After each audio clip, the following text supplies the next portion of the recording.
I find this story very interesting. Mental illness is kicked around a lot in America. And now we got millennials that are claiming they quit jobs for mental health reasons. Well, I mean, I certainly can understand why people are mentally jacked up in America. Look at America in general. It's fucked up. But then I take this a step further. Why should anybody let America be the rulers on earth when you're too mentally ill to be a leader? Maybe people should forego your leadership and look elsewhere. Well, many countries are already doing that. They don't want to take the lead of Trump, and I don't blame them. But I mean, that's already been happening. But maybe we shouldn't be looking upon these mentally ill folks, nation builder, quote unquote, people as leaders anymore, y'all. I think maybe it's time we turn ourselves in a whole different direction and leave them to their mental illness and everything going on in their community. We don't want no part of it. So, this is CNBC, October 8th, 2019. Half of millennials and 75% of Genzers really have quit jobs for mental health reasons. Oh, so now you're giving that resignation. I have mental health problems. I can't come in here and do actual work every day anymore. Mental health problems. I can't do my job. I can't do my job. Ladies and gentlemen, these are the lazy people. They slap that lazy label on us. Nah, you're slapping it in the wrong place. These are the lazy ones that you should be slapping it on. Right here. An estimated 46.6 million U.S. adults struggle with mental illness. You don't let America lead you anywhere. Too many mentally ill people. Go to China or go to Russia or go somewhere else, but not America. Too many mentally ill people in the leadership roles here. U.S. adults struggle with mental illness such as anxiety disorder, according to the National Institute of Mental Health. Now, see, America is going to be known as the mental health nation. Wouldn't that be funny? That would be hilarious if people on this planet start looking at America as the mental health nation. You would deserve it. Okay, according to the National Institute of Mental Health. But you don't have to be clinically diagnosed with a mental illness to experience the symptoms and effects of stress and anxiety, especially in the workplace. For millennials, especially, research suggests that money and work are the biggest factors contributing to their stress. Now, y'all, they're not talking about us. They're not talking about us. Okay? They ain't talking about us. And number two, we can't use the mental illness excuse. It's only one group of people that's always running around hollering mental illness up in this joint, especially if they break the law. Then all of a sudden, every damn thing is wrong with them. Now, a recent survey from Mindshare Partners, a nonprofit that works with companies to improve mental health resources, examines the effects that mental health issues can have on employees. Now, see how they're accepting this as a reason, ladies and gentlemen? You let black people run around here talking about, I can't do my job, mental health reasons. They would find everything wrong with it. For the survey, 1,500 people ages 16 and older who are employed at a company with at least 11 employees answered questions online about their mental health. The survey questions include how often they experience mental health symptoms, for example, sweating, rapid heartbeat, trembling, upset stomach, dizziness, or faint, how it impacts their work, and whether they felt like they have adequate mental health support and resources in their workplace. According to the findings, which are published in Harvard Business Review, 60% of the people have experienced symptoms of mental health issues in the past year. Further, half of millennials in this survey, 23 to 38 years old, at 75% of Gen Zers, 18 to 22-year-olds respondents have quit a job partially due to mental health reasons. Okay, so now this is the new reason everybody's going to be flying in and out of mentally ill. I got mental health issues. I can't do this job every day. Now, ladies and gentlemen, can you imagine if our forefathers were going through chattel slavery and they were standing out in them cotton fields saying, I can't do my job, mental health illness. These people are soft. Okay. To put that in perspective, only 20% of the total survey respondents reported doing the same. For baby boomers 53 to 73, the number was the lowest, with less than 10% leaving a job for mental health related reasons. Y'all, you know damn well this ain't us doing this stuff. Broadly speaking, younger generations have more awareness about mental health than their older counterparts. No, trust me, you don't. And let me just put this in perspective.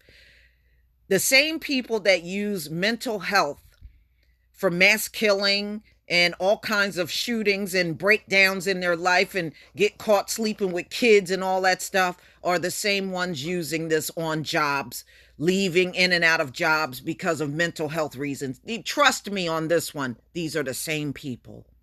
The same people. Okay.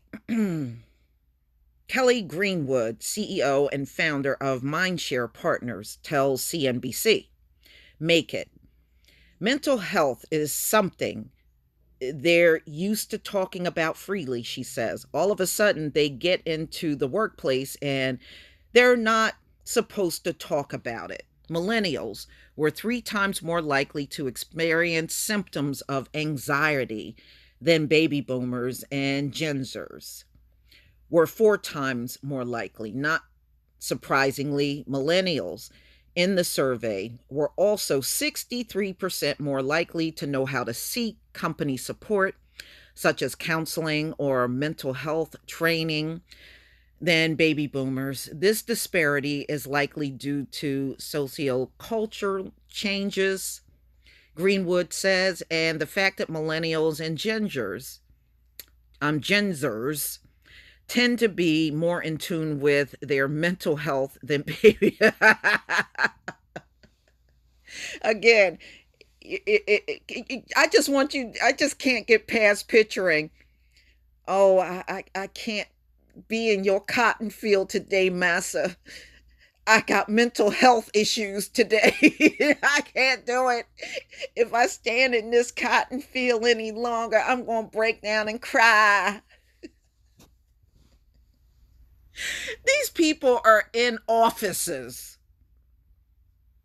Okay, they're in an office doing work and they're having mental breakdowns in these corporate offices. I want you to keep that in the back of your mind. And this is what they're having mental meltdowns in every day. Beyond age, demographic factors like race affected the survey results. For example, Black and Latina, Latinx respondents were 50 more like, let me start that over. For example, Black and Latinx respondents were 50% more likely to voluntarily leave a job and had higher rates of mental health symptoms than Caucasian people. Of course, because they make them feel comfortable on jobs. They don't care about us being comfortable. We all know that too well. I don't care if you're the youngest Black person or the oldest. You know they don't make us comfortable on jobs. They make sure their own are comfortable on these jobs. Underrepresented groups come across additional challenges in the workplace by virtue of race or ethnicity, Greenwood says. That certainly creates additional challenges on top of what it looks like to be in the majority in a company. The type of industry where people work also play a role. 55% of those who work in tech said they had voluntarily left a job because their mental health struggles, because of their mental health struggles. They had mental health struggles on tech jobs and they had to leave, y'all. That's what they're saying. They had mental health struggles on tech jobs. Now, I worked in IT. I was a manager. That was my last job. And let me tell you something, mental health troubles, mental health troubles. Oh my goodness. Woo. However, tech workers were also more likely to be open about talking about mental health with their colleagues. Across the board, mental health has an effect on people's performance at work. In this survey, 61% said their mental health impacts their productivity, and 37% said their workplace environment contributed to their feelings. Greenwood said that at the bare minimum, employers need to provide solid mental health benefits that employees feel comfortable using. Starting mental health employee resource groups can also help create a forum for like minded people to identify each other in the workplace, she said. Managers and employees can also be trained to have difficult conversations and identify some general signs and symptoms of mental health issues. Greenwood adds, talk openly about resources such as therapy also goes a long way, she says. I don't know, my Black brothers. Do you think you can go and say, I need therapy? I have mental health issues. I need help. You know damn well they be in offices all day long laughing about what you said, because that's what they do to Black folks in these jobs. I'm all too familiar with that. You can't tell these people that. They would make a joke out of it. See, it's a joke when it's us. When it's them, it's serious. This is a bullshit article. Okay, I'm just saying. You can disagree with me. This is a bullshit article. We have never been in a position as Black people to be in offices and using mental health excuses for not working. We don't have that luxury. Most of us got bills to pay, children to raise, households to maintain, food and bills got to be paid. We don't have time to be playing these kind of mental illness games and not working. This doesn't work for us. On the other hand, it works for the same notorious people that have been comfortable up in this country all the way up until now. It works just fine for them. Okay, we can't afford to do that. But please tell me what you think about this article. This is BS to me, but you can tell me how you feel. We always have our own separate set of issues on jobs, and it has nothing to do with mental health. It has everything to do with racism when it comes down to us.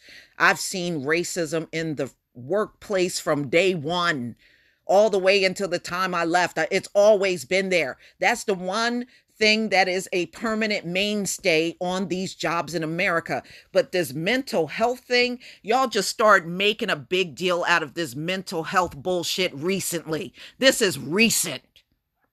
This is why I'm not buying it. If all of these mental complications were going on in the workplace, we would have heard about it a long time ago. We wouldn't be just hearing about it now. Just like everybody is on the bandwagon with mental illness when they get in trouble. Y'all jumped on that bandwagon because you're taught to do that. You're taught to say that. You're taught to act that way when you get in trouble. You're not fooling no damn body. And like I said in the beginning, since America got so many mentally ill people, maybe you shouldn't be a leader in the world at all. Instead of trying to be a leader, attend to your mental health, okay? Fuck that. Please leave your comment and subscribe. Don't forget to hit on the notification bell, and I'll see you on the next video. Peace, family.